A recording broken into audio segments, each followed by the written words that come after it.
जय श्री कृष्णा। जय जय श्री राधे। जय जय श्री राधे। जय जय श्री राधे। आज मैं आपको एक बहुत ही मन को प्रसन्न करने वाली और प्रभु श्री कृष्ण में भक्ति प्रदान करने वाली एक बहुत ही अद्भुत उनकी लीला सुनाने जा रही हूँ। इसका यानी मैं बताऊं कि इसका ऐसा पुण्य है कि जो भी इसे ध्यान से और भक्ति पूर्वक सुनेगा उसके सभी दोष मुक्त हो जाएगा, वो सारे दोषों से मुक्त हो जाएगा और प्रभु श्री हरि में उसकी बहुत ही भक्ति बढ़ेगी। तो इसी आशा से और आप लोगों की सबकी मंगल कामनाओं के साथ मैं आपको प्रभु की एक अद्भुत लीला सुनाने जा रही हूँ। एक समय की बात है कि मैं भागवत गीता पढ़ रही थी। उस समय क्या हुआ कि मैंने उसमें नारायण कवच पढ़ा। तो जब मैंने नारायण कवच पढ़ा तो मुझे बहुत ही अच्छा लगा और फिर मैंने मैंने उसी समय निर्णय किया कि मैं जरूर नारायण कवच का पाठ किया करूँगी। तो जब मैंने उसका पढ़ा तो उसकी क्या है विशेषता कि जिस समय नारायण कवच होता है उस समय ना तो उठा जाता है और ना बोला जाता है और उसको स्वयं भी पहले नहीं पढ़ा जाता है। उसका किसी से भी महाराज पंडित जी से दीक्षा लेकर और फिर उसका आरंभ किया जाता है। तो मैंने मन ही मन निर्णय कर लिया कि मैं भी और करूँगी मैं नारायण कवच का पाठ। तो दूसरे दिन मैंने एक बहुत महान पंडित जी को बुलाया और उनको सारी बात कही। तो पंडित जी ने हाँ कर दी। तो उन्होंने अच्छे से नारायण भगवान की पूजन करके और मुझे सबसे पहले प्रथम पाठ सुनाया और उस दिन से मैं पाठ करने लगी। तो दूसरे दिन से जब मैंने पाठ किया तो उसमें मैं मंदिर में पाठ करती थी और उसमें ना उठती थी और ना बोलती थी और उसमें कुश की अंगूठी पहनकर बहुत ही पवित्रता से पाठ किया जाता है नारायण भगवान की पूजन करके और पाठ किया जाता है। तो मैंने उसी विधि विधान से पूजन स्टार्ट किया। अब जब मेरे को 15-20 दिन हो गए डेली नियम से नारायण कवच करते हुए, तो एक दिन संडे का दिन पड़ा। तो संडे के दिन क्या होता है यहाँ पर कि स्कूल में बोर्डिंग स्कूल होने के कारण पेरेंट्स काफ़ी मिलने आते हैं। तो बहुत ही मुश्किल होता है 1 घंटा निकालना, उसमें 1 घंटा लग जाता है नारायण कवच करने में। तो वैसे तो कोई प्रॉब्लम नहीं होती थी पर संडे के दिन सारे पेरेंट्स आते थे और वो मुझसे ज़रूर मिलते थे। तो मैं संडे के दिन मैंने क्या किया कि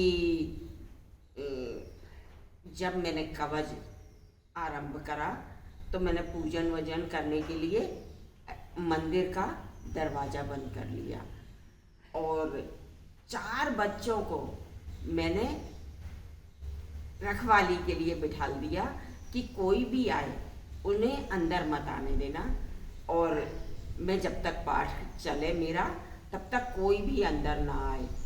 तो बच्चे जो थे, बहुत ही समझदार वाले बच्चों को बिठाला मैंने, और उन्होंने हाँ कर दिया। तो वो बैठे रहे और मेरा पाठ आरंभ होने लगा अंदर। तो जैसे ही मैंने पाठ आरंभ किया तो मैंने सोचा कि कोई आ ना जाए, इसलिए मैंने गेट बंद कर लिया। अब मैं देखती हूँ बंद दरवाजे में एक बूढ़ा ब्राह्मण सफ़ेद धोती और सफ़ेद कुर्ता पहने हुए और मेरे बाजू में आकर बैठ गया और हाथ जोड़कर इस तरह नारायण कवच का पाठ सुनने लगा। अब जब मैंने उसे देखा तो मैंने थोड़ा तेज और बिल्कुल शुद्ध आवाज में पाठ करना प्रारंभ कर दिया। और उन्होंने जब तक पाठ हुआ, जब तक वो मेरे बाजू में हाथ जोड़ के बैठे रहे और मैं पाठ करती रही। अब जब मेरा पाठ समाप्त हुआ तो वो महाराज जी उठ के और ना जाने कहाँ अपने आप गायब हो गए, अलोप हो गए। और पर मैंने उस पर उस टाइम ध्यान नहीं दिया। मैंने सोचा कि कोई दादा बिना पूछे आ गए होंगे अंदर। तो जब वो चले गए और मैंने अपना पाठ समाप्त किया और मैं जब बाहर आई तो मैंने बच्चों से कहा कि मैंने कहा था कि कोई को अंदर मत आने देना, और तुमने ध्यान नहीं दिया। और देखो कौन दादा थे, शायद मेरे से मिलने आए हों, या मंदिर में एकदम अचानक कोई आता भी नहीं है, ये दादा कैसे पहुंच गए। तो लड़कों के आश्चर्य का ठिकाना ही नहीं रहा। वो बोलने लगे, मैडम जी यहाँ पे तो कोई भी नहीं आया है और हम यहाँ से हिले भी नहीं है, हम यहीं बैठे हुए हैं जब से, मगर यहाँ पे कोई भी नहीं आया। अब भाई मेरे तो आश्चर्य का ठिकाना नहीं रहा कि मेरे प्रभु कवच सुनने स्वयं आए और मैं उनके पांव भी नहीं पड़ सकी और मैं उनको पहचान भी नहीं सकी। तो जब का उनके आने का जो मुझे रोमांच हुआ था वो आज तक दिल में वैसा का वैसा ही है। वैसा ही जब भी मैं उसके बारे में सोचूं, जब भी आंख बंद करके देखूं, तो वो प्रभु मुझे वैसे के वैसे ही दिखाई देते हैं और इसमें जरा सा भी संशय नहीं है। इस तरह तो प्रभु का प्रेम पाने के लिए सिर्फ प्रभु से प्रेम करा जाए। मैं अपना बताती हूँ कि मैं जब भी मंदिर जाती हूँ, ना जाने मुझे क्या हो जाता है कि मैं कुछ भी नहीं मांगती हूँ कभी भी भगवान से। जैसे मेरी जबान में ताला लग जाता है, बस उनके दर्शन और आँखों से अश्रुधारा ऐसी बहती है। प्रभु से प्रेम करें तो ऐसा प्रेम करें जिस प्रकार मछली जल से प्रेम करती है, वो उसी में रहती है और उसी में खाना पीना, उसकी सारी गृहस्थी परिवार सब कुछ उसी में बढ़ता है। मगर उसे मछली से जल से दूर कर दिया जाए तो वो जी नहीं सकती।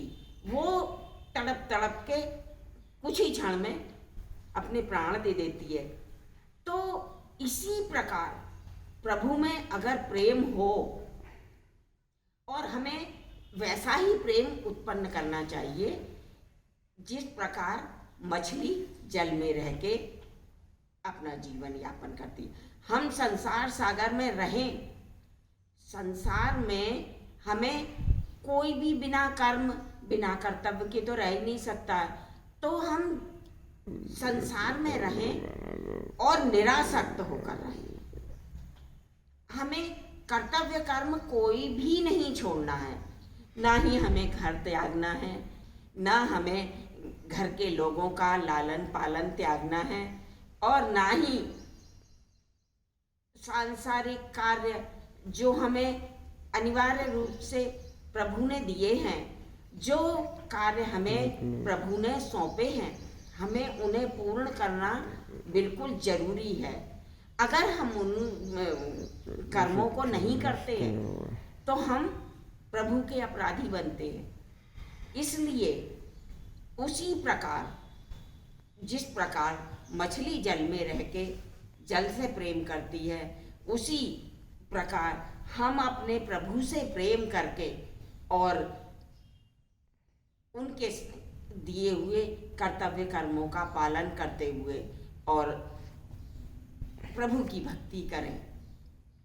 मैं अपने बारे में बताऊं कि जिस समय प्रभु की याद आती है, उस समय मैं अपनी दशा का वर्णन नहीं कर सकती। इस तरह लगता है, और उस टाइम आंखों के आंसू तक नहीं निकलते हैं। जिस प्रकार कलेजा पत्थर हो जाता है और बस प्रभु के सिवा कुछ भी नहीं दिखता, और बढ़ते बढ़ते बढ़ते बढ़ते ऐसा लगने लगता है कि कलेजा फट के बाहर आ जाएगा, इतनी तेज याद आती है। तो इस तरह की भक्ति हमें बढ़ाना चाहिए प्रभु के प्रति। अब मैं एक छोटी सी आपको कथा सुनाती हूँ। एक पंडित जी थे, तो वो उनके पास एक उनका भक्त रहता था। तो एक दिन भक्त ने प्रभु संत जी से कहा कि प्रभु, मुझे भगवान के दर्शन करना है, तो किस प्रकार से होंगे? तो संत महाराज बोलने लगे कि भगवान की दर्शन करना कोई बड़ी बात नहीं है, एक क्षण में भगवान के दर्शन हो सकते। बोले, आप मेरे को कराओ, आप तो इतने बड़े संत हैं और आप तो प्रभु के दर्शन हमेशा करते रहते हैं, मुझे भी कराओ। तो संत महाराज ने कहा, बिल्कुल कराऊंगा। अब भाई वो रहने लगा संत जी के पास में, और उनके सारे कार्यकर्ता, और फिर नहाने के लिए संत महाराज उसे नदी पे अपने साथ ले जाते। तो एक दिन बीता, 2 दिन बीता, 3 दिन बीते, तो वो भक्त को गुस्सा आया कि संत महाराज तो कह रहे थे कि क्षण भर में प्रभु के दर्शन हो सकते हैं, और 3 दिन निकल गए। मैं कोई यहाँ पे खाने के लिए और काम करने के लिए थोड़ी हूँ जो मेरे को इसलिए रख रखा है। अब जब प्रभु संत महाराज से उनने कहा, तो संत महाराज बोले कि चल ठीक है, आज कराता हूँ तेरे को मैं दर्शन। बोले चलो नहा के आते हैं। वो नहाने गए, तो जब शिष्य पानी में नहाने लगा, तो वहां पर गुरु महाराज गए और उनने उसकी गर्दन पकड़ के और उसको नीचे दबा दिया बहुत जोर से। अब भक्त के तो प्राण संकट में, अरे रोना चिल्लाना सब करना। जब वो बहुत ही ज्यादा त्रस्त हो गया, उस समय संत महाराज ने उसे निकाला और बोले, वो गुस्सा होने लगा कि है ना महाराज जी, मैं तो मर ही जाता, आप मेरे को मारना चाहते थे क्या? तो जरा 1 मिनट अगर आप नहीं निकालते तो मैं मर ही जाता। तो संत महाराज बोले, बेटा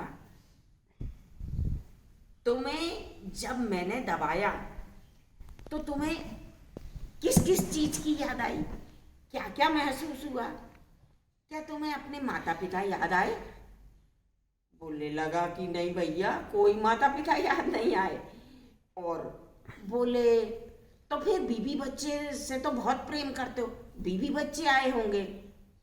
बोले अरे नहीं भगवान, तो ठीक है, चलो बीवी बच्चे भी नहीं आए, तो तुमने जो संपत्ति जोड़ के रखी है उसकी तो याद आई होगी ना, कि तुम्हारे बाद ना जाने कौन इसे यूज करेगा, कौन इसका उपयोग करेगा, कौन खाएगा मेरी संपत्ति। तो उसके कई विचार आते हैं कि ये ले लेगा, वो ले लेगा मेरी संपत्ति को। तो इस प्रकार के विचार तो आए होंगे। तो बोलने लगा कि नहीं प्रभु, ये भी नहीं आए। तो बोले क्या आया? बोले प्रभु, बस मेरे को तो एक ही विचार आया कि किसी भी तरह मेरी जान छूट जाए और मैं बच जाऊं, मेरे प्राण बच जाएं और मेरे प्रभु मेरे प्राण बचा ले, बस मेरे को और कुछ भी नहीं चाहिए। तो संत महाराज बोले, बेटा, जिस दिन भगवान के प्रति तुम्हारे ये भाव आ जाएंगे कि कुछ भी नहीं चाहिए संसार में केवल मुझे प्रभु चाहिए और प्रभु की कृपा चाहिए, तो जिस दिन ये विचार आ जाएंगे उस दिन प्रभु तुम्हारे पास होंगे और इस तरह से भक्ति करो। तब वो लड़के ने कहा कि ठीक है प्रभु, आज के बाद मैं ये सांसारिक मोह माया में कभी नहीं फंसूंगा और ना ही कभी किसी की इच्छा करूंगा, और बस मुझे मेरे कन्हैया मिल जाएं, मुझे मेरे कन्हैया मिल जाएं, मुझे और कुछ भी नहीं चाहिए। इस तरह प्रभु को पाने के लिए इस सीमा तक जाना पड़ता है जहाँ पर कोई भी आस नहीं, कोई किसी और का विश्वास नहीं, एक श्री कृष्ण का विश्वास और उसी की आशा। तब आपके भगवान आपके पास होंगे। जिस तरह मुझे हमेशा प्रभु के दर्शन होते हैं और प्रभु मेरा हर कार्य बड़ा अच्छे तरीके से निपटाते हैं, कार्य करते हैं, है ना। जय श्री कृष्ण, जय श्री कृष्ण।